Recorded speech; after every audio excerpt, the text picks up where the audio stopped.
నమస్కారం మన న్యూస్ కు స్వాగతం। చిత్తూరు జిల్లా పెనుమూరులో నారాయణ స్వామి అనుకూల వర్గం మా నియోజకవర్గానికి నారాయణ స్వామి కావాలి। గంగాధర నెల్లూరు నియోజకవర్గంలో నారాయణ స్వామి మాకు కావాలి, కొత్త వ్యక్తులు వద్దు అంటూ ప్లే కార్డులతో నినాదాలు। మాజీ ఎంపీ జ్ఞానేందర్ రెడ్డి కుటుంబం భూ కబ్జాదారుల కుటుంబం। మండల అధ్యక్షుడు విజయ్ కుమార్ రెడ్డి। భూ కబ్జాలకు పాల్పడుతున్న జ్ఞానేందర్ రెడ్డి కుటుంబాన్ని నారాయణ స్వామి ప్రశ్నించినందుకు నారాయణ స్వామిని జ్ఞానేందర్ రెడ్డి వద్దంటున్నారు। జ్ఞానేందర్ రెడ్డి కుటుంబంలో మేము గతంలో బానిసలుగా బతుకుతున్నాం। నారాయణ స్వామి వచ్చాక బానిసత్వాన్ని పారదోలిన వ్యక్తి డిప్యూటీ సీఎం నారాయణ స్వామి। నారాయణ స్వామికి వ్యతిరేకంగా ఏ కార్యక్రమాలు నిర్వహించినా జ్ఞానేందర్ రెడ్డి కుటుంబాన్ని ముట్టడిస్తాం। జ్ఞానేందర్ రెడ్డి ప్రతిసారి ఎన్నికల్లో ఇలాంటి పనికిమాలిన పని చేస్తూ ఉంటారు। జ్ఞానేందర్ రెడ్డికి ప్రభుత్వ విదేశీ వ్యవహారాల సలహాదారుడు అనే నామినేట్ పోస్టు కల్పించిన ఘనత డిప్యూటీ సీఎం నారాయణ స్వామిదే। జ్ఞానేందర్ రెడ్డి వర్గంలో 10 మంది రెట్లు కూడా లేరు। నియోజకవర్గం మహిళా అధ్యక్షురాలు యశోదారెడ్డి।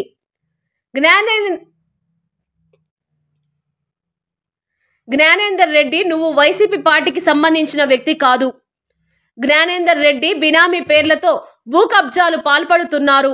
అలాగే జగనన్న కాలనీలో బినామీ పేర్లతో ఇంటి పట్టాలు పొంది జగనన్న కాలనీ నిర్మించుకుంటున్నాడు। జ్ఞానేందర్ రెడ్డి నీకు ఇల్లు లేకపోతే రా, నా ఇల్లు ఇస్తా రా అంటూ ఓపెన్ ఛాలెంజ్ చేసిన మండల అధ్యక్షుడు విజయ్ కుమార్ రెడ్డి। ఇక నీ అక్రమ సామ్రాజ్యాన్ని గుట్టు విప్తామని ఘాటుగా మండల పార్టీ అధ్యక్షుడు విజయ్ కుమార్ రెడ్డి ఆరోపించారు। గంగాధర నెల్లూరు నియోజకవర్గంలో నారాయణ స్వామిని 1,00,000 ఓట్ల మెజార్టీతో గెలిపించుకుంటామంటూ నినాదాలు చేసిన గంగాధర నెల్లూరు నియోజకవర్గ 6 మండలాల ప్రజా ప్రతినిధులు, నాయకులు। ఈ కార్యక్రమంలో AMC market committee chairman Kamalakar Reddy, Penumuru మండల యువత అధ్యక్షుడు నవీన్ కుమార్ రెడ్డి, సర్పంచ్ జయచంద్రారెడ్డి, యతీశ్వర్ నాయుడు, కృష్ణారెడ్డి, మురళీరెడ్డి, మాజీ జెడ్పీటీసీ గురువారెడ్డి, డీసీసీబీ జిల్లా డైరెక్టర్ బాలసుబ్రహ్మణ్యం రెడ్డి, కుప్పయ్య జనార్దన్, ఉమాపతి, 6 మండలాల నాయకులు పాల్గొన్నారు।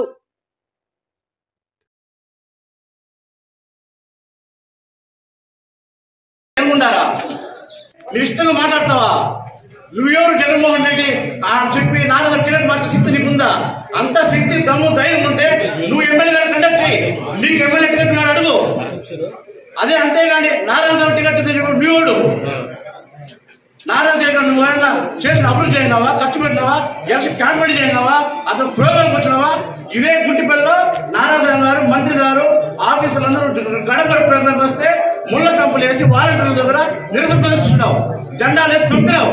నువ్వు వైసీపీ మనిషి, నువ్వు వైసీపీ మనిషి అని అసలు నువ్వు వైసీపీ మనిషి కాదు, ముమ్మాటికి జగన్మోహన్ మనిషి కాదు। నువ్వు కేవలం నువ్వు అసలు ఎన్ఆర్ఐ సలహాదారంట। ఎన్ఆర్ఐ సలహా ఎందుకు ఇస్తారండి గవర్నమెంట్? మీరు ఎన్ఆర్ఐ నుంచి నిధులు తేవాలని ఏ నిధులు తెచ్చినావు? నువ్వు ఒక ఉద్యోగం ఇచ్చినావా? అమెరికా పోతే వస్తావు, అది కూడా గవర్నమెంట్ ఫండ్సే। నెలకు 3,60,000 నీ జీతం ఒక్క ఫండ్ ఇచ్చావా? ఒక్క ఫండ్ కానీ ఎన్ఆర్ఐ ఫండ్స్ కావచ్చు, ఎన్ఆర్ఐ ఉద్యోగాలు కావచ్చు। రెడ్డి నియోజకవర్గ మహిళా అధ్యక్షురాలు మొట్టమొదటగా జగనన్నకు బాధాబంధనం చేస్తూ, అదేవిధంగా మన డిప్యూటీ సీఎం నారాయణ స్వామి అన్న గారికి, పెద్దరెడ్డి రామచంద్రారెడ్డి అన్న గారికి, మిథున్ అన్నకు, జడ్పీ చైర్మన్ వాసన్నకు, రెడ్డప్పన్నకు నమస్కారాలు తెలియజేస్తూ, ఈ రోజు ఇక్కడ ముఖ్య ఉద్దేశం ఏమిటంటే, నిన్న కొంతమంది దుర్మార్గులు జగనన్న ముద్దు నారాయణ స్వామి వద్దు అనే ప్రోగ్రాము చేశారు। వాళ్ళకి ఒకటే ఛాలెంజ్ చేస్తున్నాము, మీరు నిజంగా పార్టీ కార్యకర్తలు అయితే, జగనన్న పార్టీకి పనిచేసే వాళ్ళు అయితే ఇలాంటి ప్రోగ్రాం పెట్టరు। ఎందుకంటే ఈ రోజు జగనన్న మన డీడీ నెల్లూరు అభివృద్ధి చూసి, డీడీ నెల్లూరులో ప్రజాదరణ చూసి నారాయణ స్వామన్నకు టికెట్ కన్ఫర్మ్ చేశారు। కానీ మీరు ఓర్చుకోలేక మా మండలంలో, ఈ నియోజకవర్గంలో బానిసత్వం పోగొడుతున్నారని, మీ కాళ్ళ దగ్గర ఎవరు రారని వాంటెడ్ గా ఈ ప్రోగ్రామ్స్ మీరు చేస్తున్నారు। మరొకసారి మీకు ఛాలెంజ్ చేస్తున్నాము, మీకు దయాసాగర్ రెడ్డి గారు నేను చాలా బాగా మాట్లాడారు, ఎందుకంటే నారాయణ స్వామి తప్పించి ఎవరికిచ్చినా పని చేస్తాము, మేము బాధ్యత తీసుకుంటాము అన్నారు। మీ బాధ్యత ఎవరికండి కావాలా? ఈ రోజు 14లో మీరు జగనన్న పార్టీకి ఏం పని చేస్తారు? ఆ రోజు పోయి బెంగళూరు ఒకరు, అక్కడ అమెరికాలో ఒకరు బిజినెస్ చేసుకుంటూ ఉండి, ఈ రోజు రూలింగ్ వచ్చినాక వచ్చారు। మీరు భవిష్యత్తులో ఇంకేదైనా తలపెడితే మీకు ఈ రోజుతో ఇది ఆగదు. మీకు భవిష్యత్తులో మేము మీ దగ్గరకే వచ్చి ఏం చేస్తారో ఏం చేయాలనుకుంటున్నామో కూడా త్వరలోనే చెప్తాము. అదేవిధంగా నారాయణ స్వామి గారికి టికెట్ రాలేదని చెప్పి మీరు గతంలో తెలుగుదేశం పార్టీలో పనిచేసినటువంటి కుతూహలమ్మ అక్కగారు కొడుకైనటువంటి రాజేష్ గారిని మీరు తీసుకొని వచ్చి ఈయనకి టికెట్ కన్ఫర్మ్ అయిపోయిందని మా తిరుపతిలో ఒక పెట్రోల్ బంకు మరియు 5 కోట్ల రూపాయల డబ్బులు పెద్దిరెడ్డి రామచంద్రారెడ్డి గారికి మిథున్ రెడ్డికి ఇచ్చేశారని రాయిచ్చేశారని చెప్పి మీరు దాని వార్తను ప్రజల్లోకి తీసుకెళ్తే నవ్వుకుంటున్నారు. నిజంగానే పెద్దిరెడ్డి గారికి మిథున్ రెడ్డి గారికి అంత స్తోమత లేకుండా మీ దగ్గర 5 కోట్లకో మీ పెట్రోల్ బంకులకో వాళ్ళు ఆశపడే ఉద్దేశంలో వాళ్ళు లేరు.